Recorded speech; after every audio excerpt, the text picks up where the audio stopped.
informações sobre a fortuna de Isabel dos Santos e os meios que contribuíram para a construir. Assistiu-se a uma agitação sem igual nas instituições judiciais angolanas, com o discurso do combate à corrupção sempre subjacente. William Toné é meu convidado, é diretor do jornal Folha 8, é jornalista, um jornalista que muito antes do advento de João Lourenço apontava casos suspeitos de corrupção em Angola. Bem-vindo, William Toné. Passados mais de um mês e meio sobre o Andalix, o que é que se aprendeu? Quais são os resultados?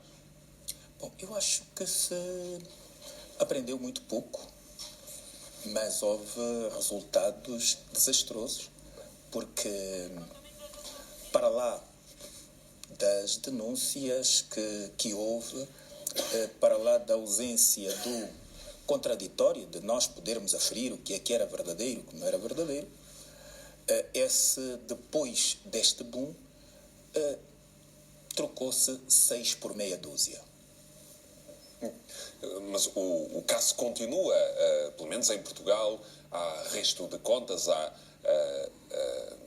Isabel dos Santos a contrariar essa decisão judicial. E em Angola, não?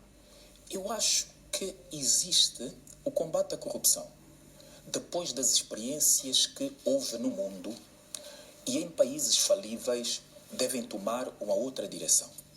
Não se pode dizer que se vai combater a corrupção com métodos antigos e com base em linhas que já foram ensaiadas e que não deram resultado. Nós tivemos péssimos resultados com Manipuliti na Itália, com António Di Pietro, em Espanha e agora também no Brasil, com a Lava Jato. É preciso recriar o que é que efetivamente se quer quando se fala de combate à corrupção. Desde logo, não é possível combater a corrupção se não houver um verdadeiro saneamento no sistema judicial e judiciário dos países. Portanto, não se pode combater a corrupção colocando atrás das costas que a pessoa é vegetariana, mas continua a ser jacaré. E apesar das algas marinhas, o jacaré alimenta-se só de carne. Portanto, nós temos, se os mesmos atores de ontem fizeram parte deste banquete, não estão em condições, sem haver um verdadeiro pacto de regime, de higienizar a sociedade e as instituições públicas. Portanto, em Angola, fala-se de uma coisa, age-se de outra forma e não se chega a ponto nenhum. Eu não acredito num combate à corrupção se não houver, efetivamente, primeiro, um saneamento ao próprio sistema judicial, que ontem dizia a mesma coisa, com práticas diferentes, e hoje diz coisa diferente, porque não está o ator de ontem. Deixe-me só dar-lhe dois exemplos que estão a correr. Há o caso do julgamento por corrupção, no fundo é isso, do ex-ministro dos Transportes, que teve uma sentença. Está a correr o caso do Fundo Soberano, o caso dos 500 milhões, também está em curso nos tribunais. Estes não são exemplos de uma vontade de alterar, de se apurar o que é que de facto aconteceu? João, o rega-bofe é sempre bom. Para mim e para os países, o importante é depois os resultados. O malefício que se fez exige, sim senhora, uma reparação. Como é que se vai fazer uma reparação sem a pirotecnia judicial?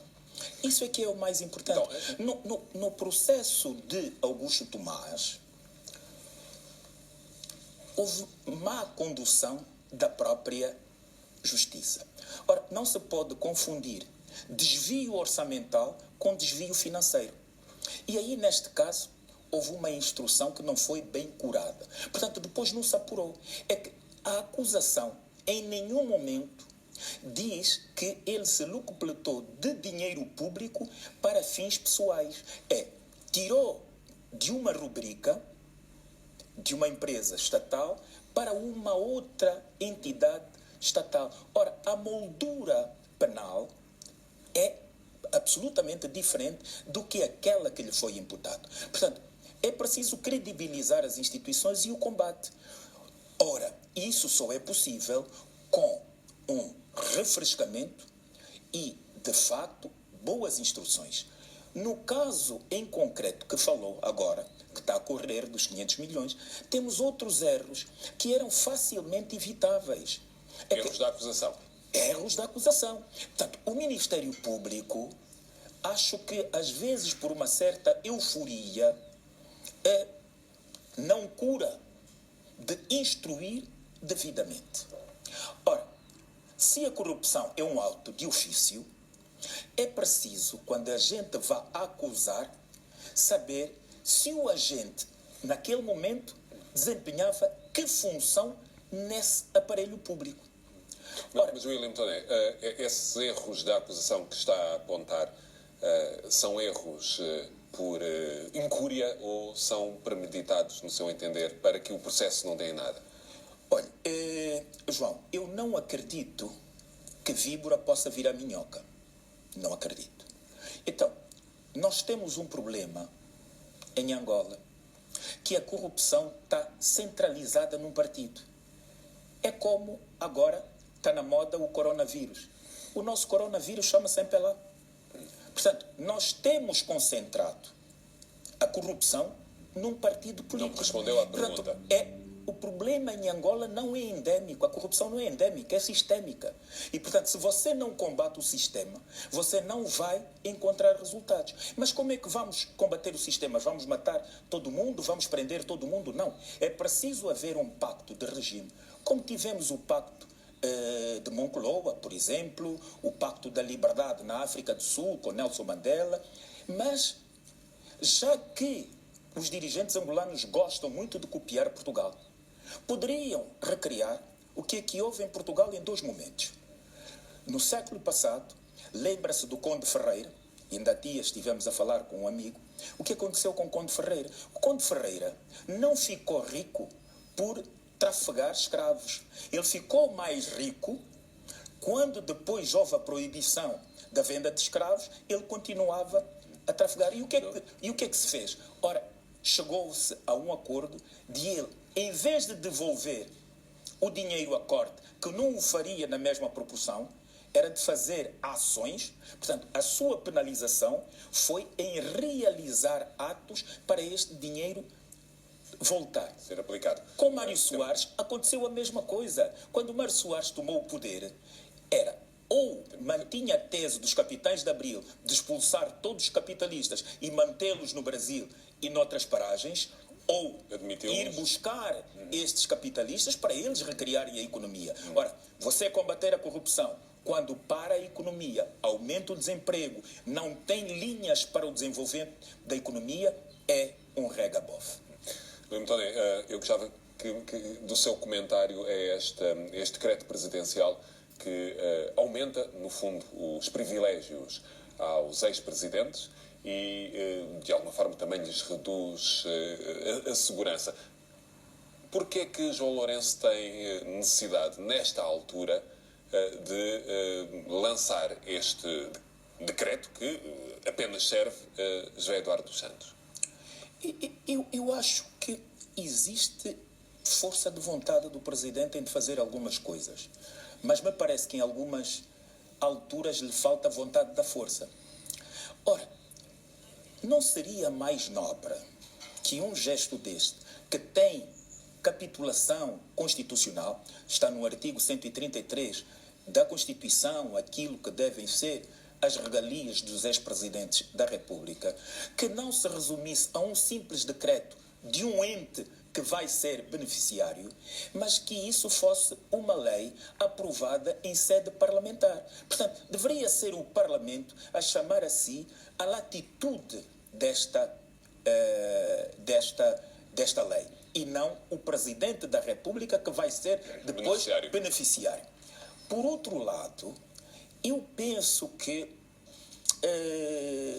aumentar agora o salário de ex-presidentes da República, voltamos ao início da questão.